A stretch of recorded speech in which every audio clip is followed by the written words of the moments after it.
Welcome to the Smart Business Revolution. Revolution. Revolution. Revolution. You want a revolution? You say you want a revolution? Revolution. The revolution. It's going on right now. Welcome to The Revolution, the Smart Business Revolution podcast, where we ask today's most successful entrepreneurs to share the tools and strategies they use to build relationships and connections to grow their revenue. Now, your host for The Revolution, John Corcoran.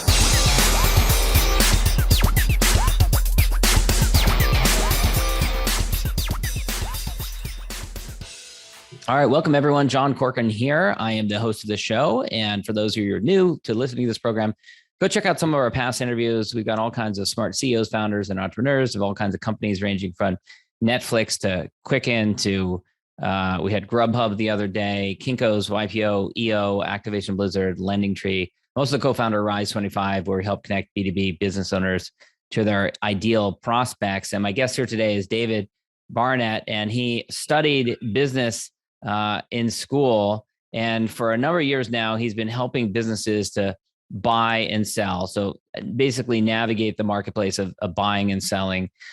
He's also a prolific writer. He's written a number of different books. I'm just going to list a number of them. Invest Local, a guide to superior investment returns in your own community, Credit Card Advantage, Franchise Warnings, How to Sell My Own Business, Smarter Than a Startup. I think I mentioned all of them there. I might have left one or two out. So he does a lot of thinking, talking, speaking about buying and selling businesses. And it's a really relevant topic right now with the bit of an economic downturn we're experiencing right now, coming off the tail end of COVID at the end of 2022 here. And now David works with entrepreneurs around the world, helping them to buy, sell, and organize their small and medium-sized businesses. So really relevant for a lot of our listeners here. And of course, this episode brought to you by Rise 25, where we help B2B businesses to get clients, referrals, and strategic partnerships with Done For You podcasts and content marketing. And if you have any questions about that, go to our website, rise25.com, and you can learn all about it. All right, David, we were chatting beforehand, and I partly grew up in Massachusetts, had some snowy winters there, not as snowy, I'm sure, as you in growing up in Canada. And I had many a school day where I had to go out and shovel my parents' driveway. And I wasn't savvy enough, didn't have the entrepreneurial chops to go out and offer to do it for money to the neighbors, but you were, and so successful that you actually owned your own snowblower by age 13, which those things aren't cheap. So that's really impressive. So what age did you start actually doing it for money? Did you go around just knocking on the neighbors' doors and say, hey, you want me to do this for you? Well, I think I used flyer delivery route profits to buy that snowblower, and before I remember how much I paid for it. It was $80. Wow! And I mean, this would have been 1987-ish, so that's a lot of money. 88. So it was used, and it didn't work very well. But my dad grew up on a farm, and he could do anything, right? Because farmers have to learn all the skills. Yeah. And so we went and checked it out, and you had a hard time starting it with the pull cord. And he said, yeah, we should get this. And then it took him an hour to get it running like really well. And then I used that thing for 3 winters, and I had a regular list of customers, and I would go around after every snowstorm. And the going rate back then was $20 to get your driveway. Yeah. So you can see ROI. The return on investment was incredibly good. And so I did well with that business. Yeah. Yeah. And did you ever get to the point of hiring other kids in the neighborhood to do it? Okay. I never did. I never got to that level. It was going to take me another 10 years before I got to the point where I was employing other people. Yeah. Yeah. But nice ROI on that. That's really impressive. And that wasn't your only entrepreneurial endeavor. In college, you got this idea to take your university logo and put it on a Zippo lighter, right? And tell me about that. That was the 90s. So of course, a lot more people were smoking cigarettes back then. And there was for a brief period of time where it was very fashionable for the people that I knew to have these Zippo lighters. And a lot of them would have these different logos and crests on them. So I contacted the Zippo company. I believe they were in Michigan. And I called them and got the pricing, and I sent them my university's crest. And I said, I want 100 of them with this on it. And as soon as they got it, they kind of looked at it and said, I think this looks like a copywritten image to me. So they got back to me and they said, look, we need to see evidence that you have permission to use this. And so I went to the school administration and they had a policy about their logos and imagery. And it basically said that, only members of the university could use the logo. And as a student, I was a member of the university. And then it said for any commercial purposes, they actually had a licensing policy. And so I was able to pay a percentage of my cost to Zippo. I paid that to the university to officially license the logo. And I had 100 of them made. And it must have been a hard sell, because it's not like people working in academia are like, ooh, how can we make money off of this logo? Was it a hard sell? Do you remember? It wasn't hard at all because you're right, they don't have the time or inclination to go looking for ways to make money off of their logo. So when people show up at the front door wanting to pay, they're more than happy to take the money. Right. Okay. Yeah. So I paid the university the fee, and then they wrote me a letter, and they gave me a really high quality copy of the image that I could send down to the Zippo people. And then I got this box of 100 lighters. And here's the fun part. Is I sold about half of them myself just directly, in the dorms and things like that. And when I got to the end, I'm like, what am I going to do with these? I ended up wholesaling the balance of my inventory to the university's own bookstore. Nice. So not only did I license the logo from them, I became a supplier to the university, and then they sold the balance of them out of their case with the fancy pens and everything. Nice. I love that. Yeah. Now you studied business in school, and you say that it took you 10 years to unlearn what you were taught in business school. I've always felt, I went to law school, and I always felt like, now I feel like I kind of wish I'd gone and gotten my MBA instead, or studied business. I was an English major in undergrad. So tell me why I shouldn't be envious that you went and got a business degree. Well, I know today that there are some more innovative programs about entrepreneurship and running businesses. But back in those days in the 90s, you went to university and you studied business so that you could become a middle manager at General Electric or one of these other big Fortune 500 companies. And so we would sit around, examining case studies of whether, Westinghouse should enter the Saudi Arabian market or something like that. And I was just thinking to myself half the time, like, I am never going to be sitting anywhere where I'm making a decision like this. So you knew you weren't attracted to working in big business at that point. Yeah. I knew that my heart and my interests were in the businesses that I saw every day when I was driving around, in town. And I would sit in different businesses or visit different businesses. And I would immediately see the things that were not efficient. I would say, they could do this better. They could do this better. I remember once going to a drive-in, and in my mind, the way they were preparing food at the concession was very inefficient. And like a lot of drive-ins around that period of time, they still had poles in the ground where the speakers once would have been back in the 60s or what have you. Yeah. And of course, they were using FM radio at that time. But I thought to myself, hey, wait a minute. If they put numbers on the poles, people could place an order and then they could come back and deliver it to your car. And, today that same drive-in could get an app that you could use on your smartphone. You could order food right to the pole number, right? And so my mind's always thinking about better ways to do things, innovative ways to do things. And so I really lucked out, John, when I graduated university, because I started a business with a partner. He left town to chase a girl somewhere. And I ended up using that experience in that business. I was a publishing business to get myself a sales job with the Yellow Pages. And that, to me, was the golden period, because my job because you're selling to businesses, right? I had to go and visit all those businesses that I was interested in and talk with them about how they made money, what kind of customers they wanted. And it allowed me to create, develop knowledge about all of these different kinds of businesses that we see every day when we're in our towns and cities. Yeah. Now, I don't know what years you were working for the Yellow Pages, but not exactly a thing anymore.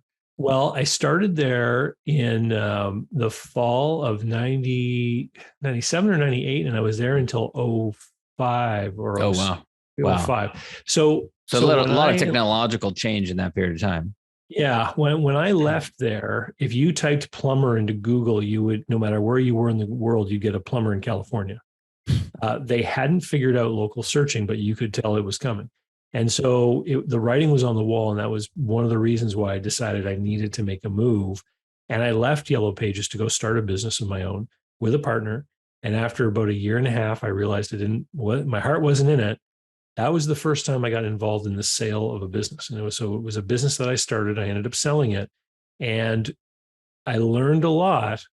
but I still didn't get into the world of business brokerage at that time. I sold that was your business. first business. So. Yeah, I got into finance brokerage. So if you recall around that time, we're leading into the great financial crisis. Yeah. So I was brokering commercial debt, operating leases, factoring facilities, things like that to businesses that needed money to grow. And that was an interesting business because it opened my eyes to a lot of the problems that some of these small businesses have with respect to money. I started to meet people at that time who were looking for money to buy businesses that were already operating. And when I saw what was going on with those people, and largely it was very bad deal making being put together by intermediaries that didn't really understand what they were doing, that's when I realized there was a gap in my local market for business brokers. And then the financial crisis hit, which basically put half my sources of capital out of business. Within a few months, a bunch of those people closed down. And that's when I made the move. I decided to join one of the big franchise names in business brokerage because it gave me access to training. And I became the owner of a local business brokerage office. Over the next 3 years, I helped sell 36 other companies for other people. Eventually, though, I had to get out of that too because John, business brokerage is really exciting and it's a really terrible business to be in because it's entirely driven by contingent revenues. And so you don't get paid if the business doesn't sell. Yeah, exactly. And so one of the first businesses I listed for sale was a fried chicken franchise. And the last business I sold was that fried chicken franchise. I had that file for 3 years. Over the 3-year period, I sold it 3 times. But the first 2 times didn't complete because of something that happened, usually by someone who wasn't the buyer or the seller. It was either the banker or an attorney or an accountant, or somebody would bring something up and the deal would go askew. So I had to go through the whole thing 3 times before it finally sold. And then I got my paycheck. And I remember the seller, he was like, wow, he's like, that's a big check. And I was like, his name was Tony. I said, Tony, the person who works for you at the front counter has earned more money since I've met you. Right. But it highlighted the fact that, people look at something like business brokerage and they go, wow, you sell a business, you get a big commission check. It's very easy, but it's not. If you want to draw the analogy to real estate, in real estate, you have a realtor that finds a buyer. You have an appraiser that determines the value of the home. You've got a mortgage broker that helps the buyer get the financing. In the world of business brokerage, we're operating in a confidential method. We don't want it to become public that a business is for sale. And so the broker has to evaluate the business to figure out what it's likely going to sell for, to recommend an asking price. They then have to find the buyer and then work with the buyer and help arrange the financing. So I would do analogously wearing a lot of hats. All three of those jobs that are in real estate. And without the benefits that you get from, the real estate markets of being able to broadcast it publicly. Yeah. And people that are in the real estate market, they're doing many more transactions a lot more quickly. I was, when I say 36 businesses over 3 years, it sounds like one a month, but that's not the case. The reality is in all 3 of those years, and even if you looked at the financials, you would have seen growth every year. But what the financials wouldn't tell you is that in each of those years, I had a drought between 7 and 9 months in each year with no closings. And so all of the overhead, all the bills are still coming out of your pocket without the big commission checks landing. Yeah. And then when they do land, well, the first one that lands just fills in holes. It just pays off your credit cards and your lines of credit. And then if you have one land in your account that gives you a big balance, well, you're afraid to spend the money. Because then you're worried about when the next one's going to come in. And so I had young children at the time. It was, put me in a situation where I struggled to create any kind of budget for the household because the flow of funds was so inconsistent. And all the gray hair that you see on the sides of my head come from that period of time in my life. I want to ask you, I want to give a shout out to we've got a couple of clients that buy and sell businesses. Joe Valley of Quiet Light is one of them. And he, like you, creates a lot of content. And he's talked a lot about the importance of trust And when it comes to buying and selling businesses, it's oftentimes the seller's most valuable asset of their lifetime. They put 10, 20 years, however long, of effort into this thing. They really needed to succeed. And so you put a lot of effort and energy into creating content, putting it out there, which helps to build trust, of course. It helps to put good knowledge out into the universe. Talk a little bit about the importance of doing that and why you do it. Yeah. So I left the business brokerage industry at the end of 2011, and I went into banking because of this crazy cash flow roller coaster. And what started to happen was people would start to call me because they were working on deals and they were given my name here in the local area. And they said, I need help with this deal. And at first I would tell people, like, I'm not in that business anymore. I don't do it anymore.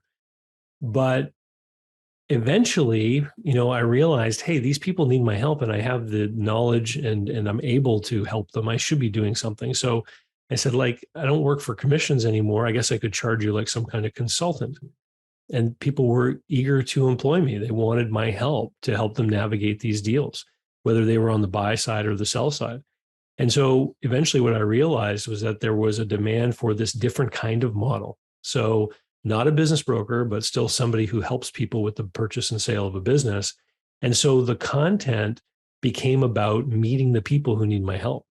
And so creating the YouTube videos, writing the books, appearing on podcasts like yours, is to get out there and to tell people that this kind of service is available and to direct people to things like my YouTube channel, where I answer questions from people that are out there working on these deals every week. And a lot of people find me in that way. So they'll be looking at a business opportunity and they'll have a question about deal making and they'll type that into Google and they'll end up finding a video I made maybe even years ago that answers that specific question. Isn't that the best? That's the best. And then they start, and when you go looking for some content like that, and then you say, hey, this is directly applicable to what I'm looking for, of course, then the YouTube algorithm suggests more videos, often from the same creator. And then I'll get emails from people who say, David, I'm looking at buying this business. I've just spent the last week watching your videos, and this is what I'm doing, and this is what I want help with, and what does that look like? And so if you want to think about the sales cycle, we've often seen those images that show, the process of making a sale. There's the rapport building, exploring the needs of the customer, crafting a solution, presenting it, objection handling, whatever model you're looking at. The online content allows you to skip the rapport building, or rather automate the rapport building, because the people out there are able to really get a feel for who you are and how you operate and what kind of person you are. And so it makes the whole process go more quickly for me when I meet someone who's a prospective client to make the sale and to agree and start working on the project. Couldn't agree more. I mean, I started doing this 12 years ago when I was practicing law from my practice. And, it's just been such an amazing tool, and it's great to put good content and answer questions out there in the universe. Let's dig a little bit more down into what you were just talking about, which is kind of the process of buying and selling businesses after you are working with the client, and particularly to like ways of structuring a business sale that protects really both sides. So talk a little bit about some of the ways that you approach that structuring, buying and selling businesses in the process. Yeah. So, for people that own a business, particularly if it's a profitable, successful business that's been around for a long time, then these are the businesses that people want to buy, right? Established track record, good earnings history, well-known in the marketplace. That owner is going to know everything there is to know about that business, right? They've been in it. The buyer, on the other hand, does not know everything about that business. There is a definite information advantage on the part of the seller. And so the buyer's number one fear or concern is that there's some kind of misrepresentation or error or lie that's misstating the value of the business, misstating the earnings or what have you. And so the buyer will come along and say, I like this business. The seller will make certain representations. This is my sales. This is the money I'm earning, et cetera. And they'll negotiate what they think the value of that business is. The buyer's worry is, what if it's not real? What if it's not true? And the solution to that, for the most part, is this process we call due diligence. Now, in the world of big businesses, when you're going to buy another business, you do due diligence and you bring in an army of people that investigate every little thing. And they try to uncover every problem that might exist, and they verify every bit of information. And as you well might imagine, that army of people is very expensive, right? If we're going to look at a very small business, one that does a couple million in sales that might earn a couple $100,000 in cash flow, we're certainly not going to invest $100,000 in due diligence to examine that business. It just doesn't make sense. Mm-hmm. So what then is the solution, right?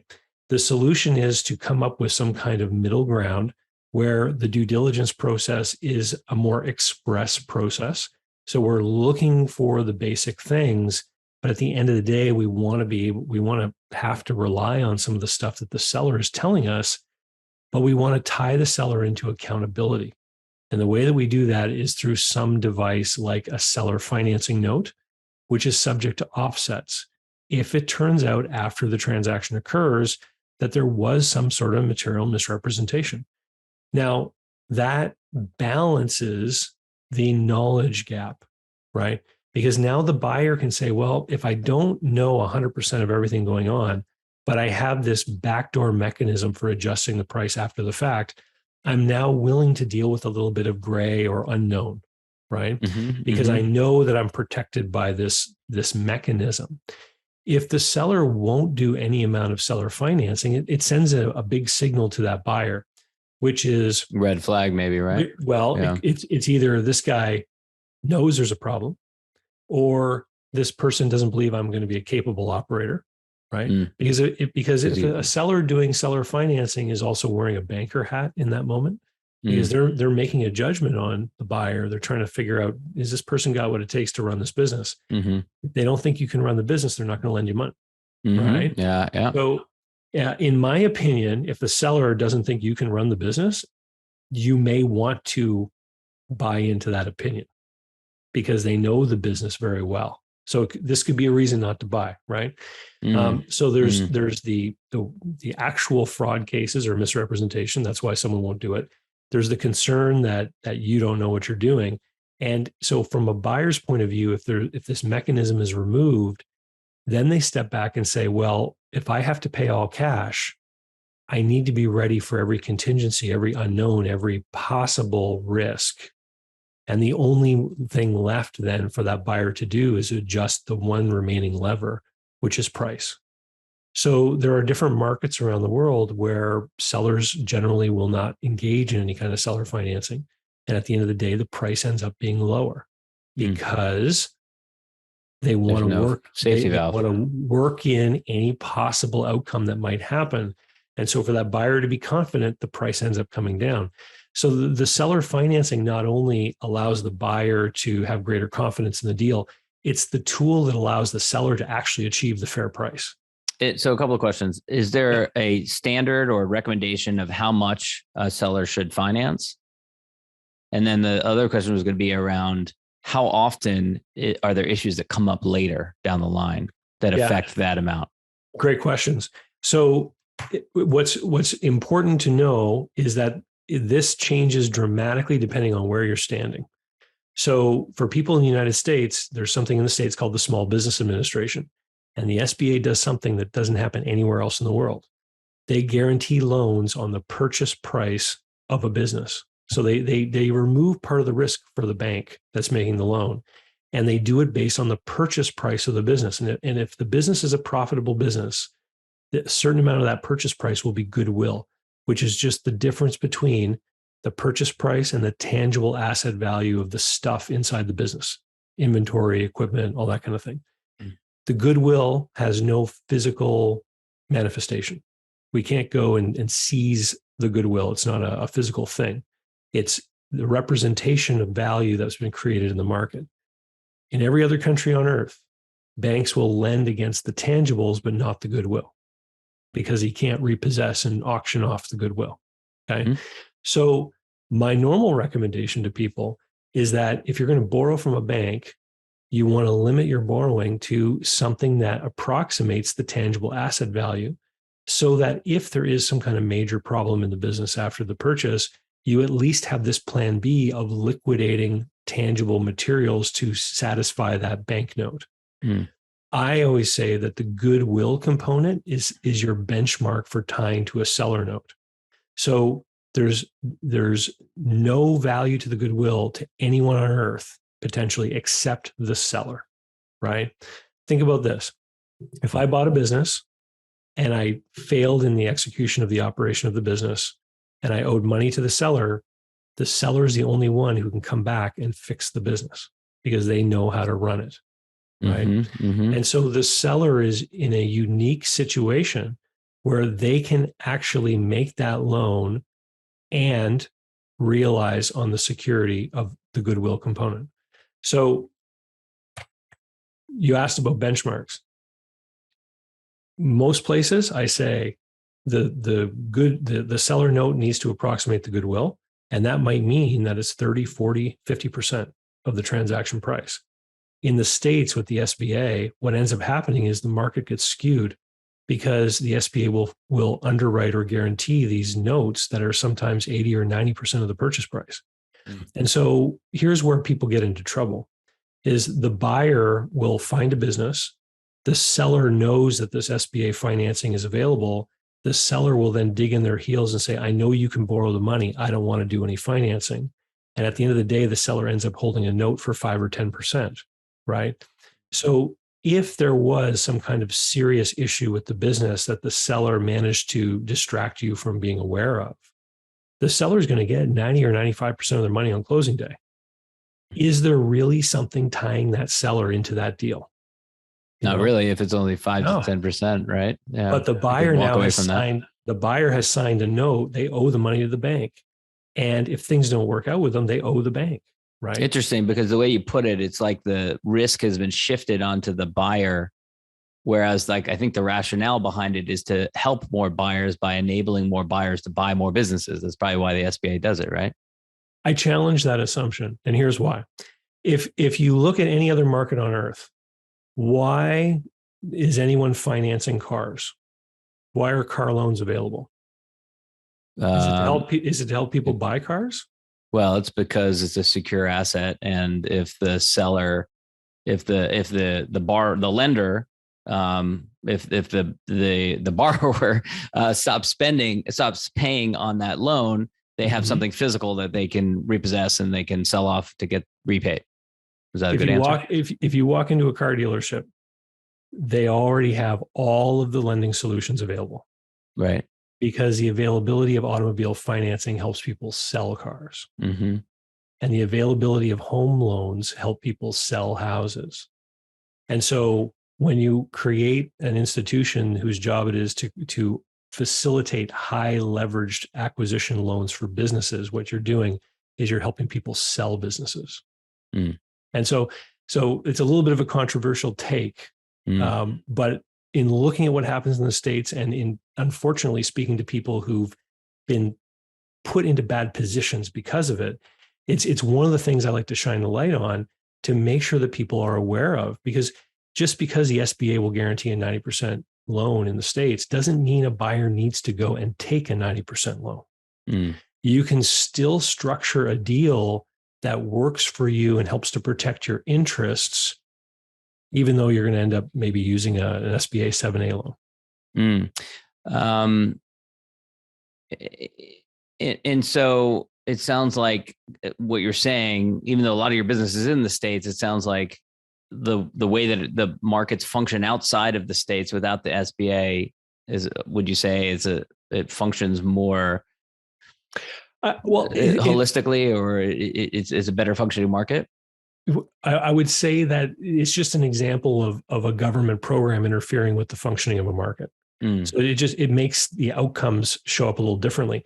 And I think one of the biggest examples of that, I was working with someone the other day who was looking at a greenhouse nursery business. Mm-hmm. And I subscribed to these different databases of past sale transactions. And it was interesting because when I was looking in this database, I'm able to see what a business sold for, where the business was, how much it sold for, what the sales, cash flow, et cetera, and the amount of seller financing that was involved in the deal. And these particular deals had very large seller notes, 40, 50, 60%. And I'm like, okay, well, if you listen to the common conversation that's happening, in the world of buying a business, that involves the SBA, you don't hear about those stories because nobody's out selling that kind of deal. A lot of the conversation that you would run across online are, bankers and brokers and everyone who's part of that industry. And they're talking about the tools of the trade and the available financing, et cetera. As soon as you have a deal that doesn't qualify, or a buyer that doesn't qualify, or, something that puts them outside of that circle for qualifying for that SBA financing, even in the States, they end up falling into this normal,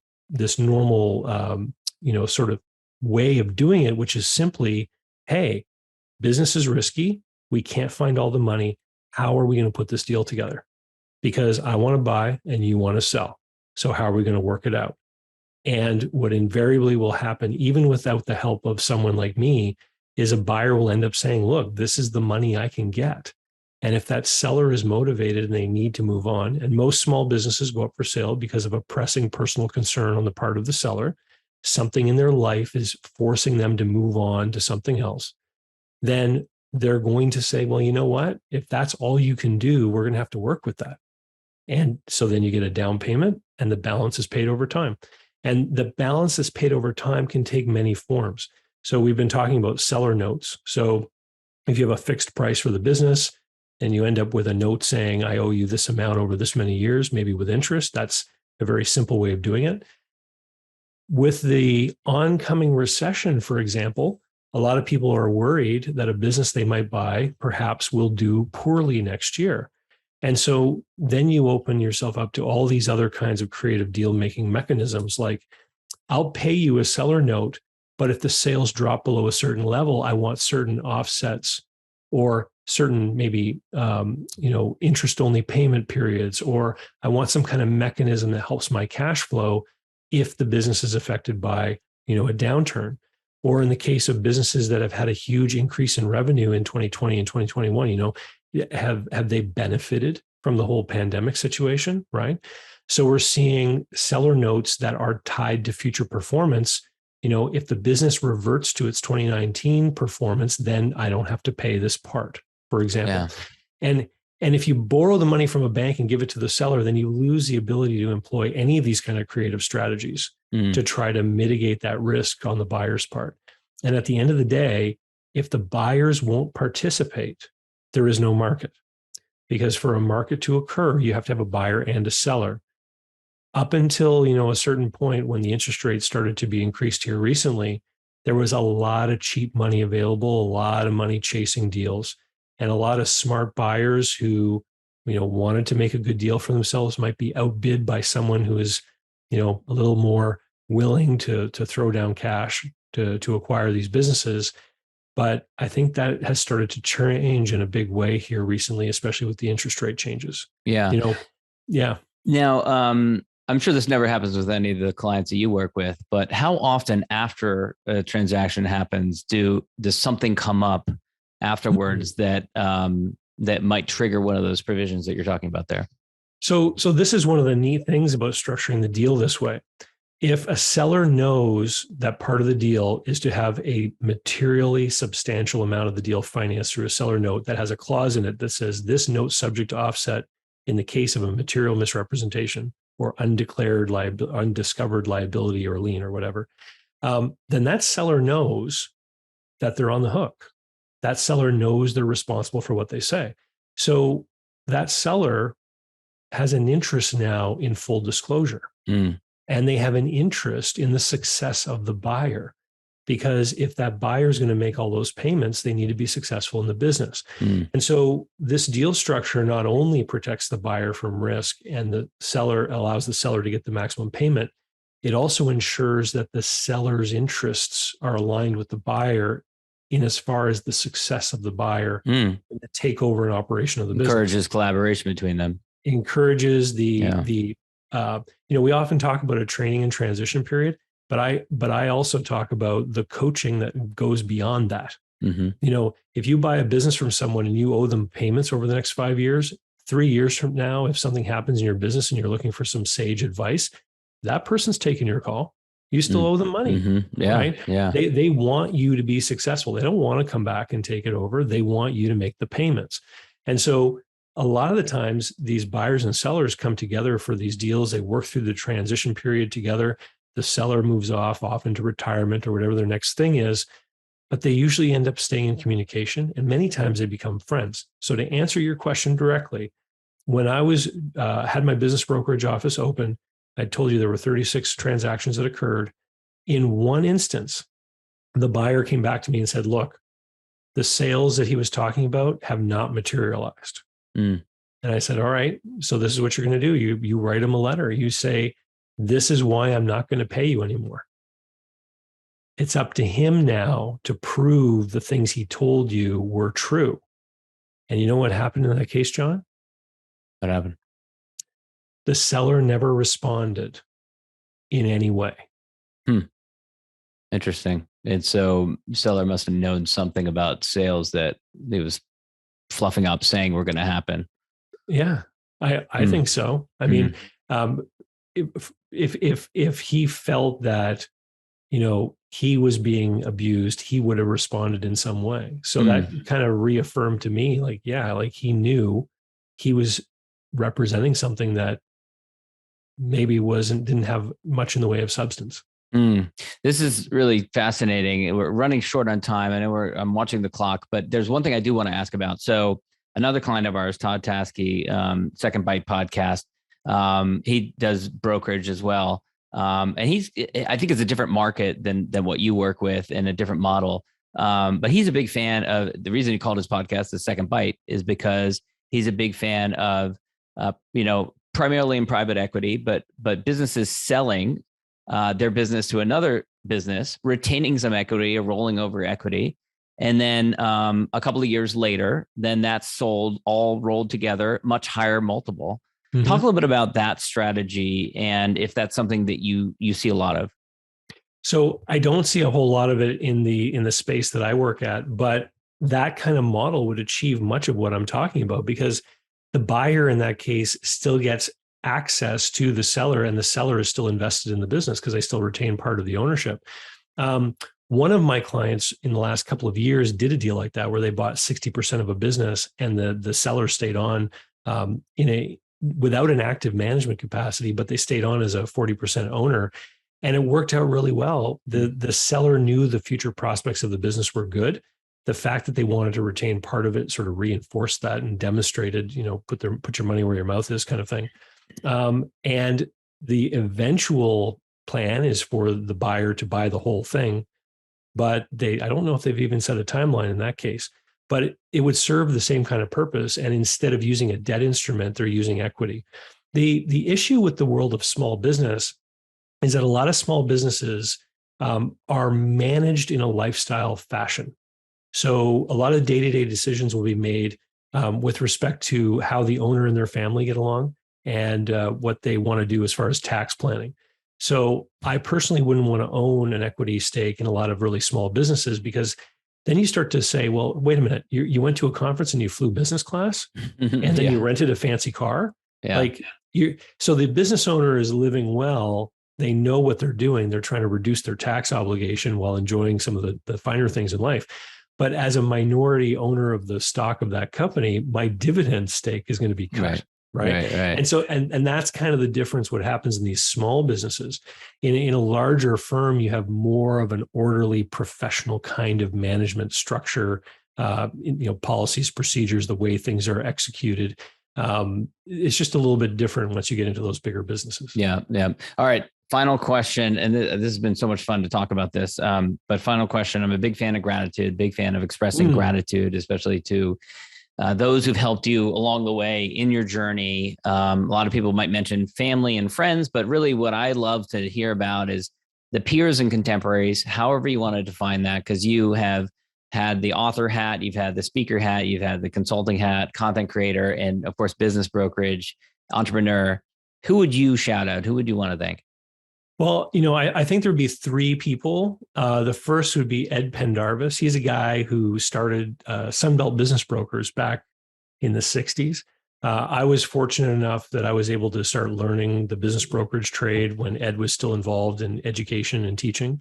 The second would be Greg Kells. He is an Ottawa business broker who's been in the business for a long time. I learned a lot from from Greg as well. And the third would be Ted Leverett, who has been in the world of helping people buy businesses since the 1970s. And I talk to Ted frequently, and I've learned a lot from him as well. So those would probably be the three that have really helped me a lot in learning the industry and learning deal making, and creating that foundation that's allowed me to iterate and innovate upon those ideas and come up with some of the notions and ideas that I share with people. That's great. Well, David, I love how much content you put out there into the world. Thank you for doing that. That's really valuable. I encourage everyone to go check out your YouTube channel, your books. Where should people go? Where's the best spot to learn more about you? Yeah, the easiest place to go is davidcbarnett.com. It's my blog site, and all the links to books and the online programs I have and podcasts and YouTube channel and all that stuff is there. And I would particularly highlight that if you're interested in this whole idea of buying and selling and managing small businesses, sign up for my email list. You can choose what topics interest you, but I put out an email every day that's either a story, an idea, a topic that relates to buying, selling, financing, and managing small and medium-sized businesses. Excellent. David, thank you so much. Thank you. Thank you for listening to the Smart Business Revolution podcast with John Corcoran. Find out more at smartbusinessrevolution.com. And while you're there, sign up for our email list and join the revolution. Revolution. And be listening for the next episode of the Smart Business Revolution podcast.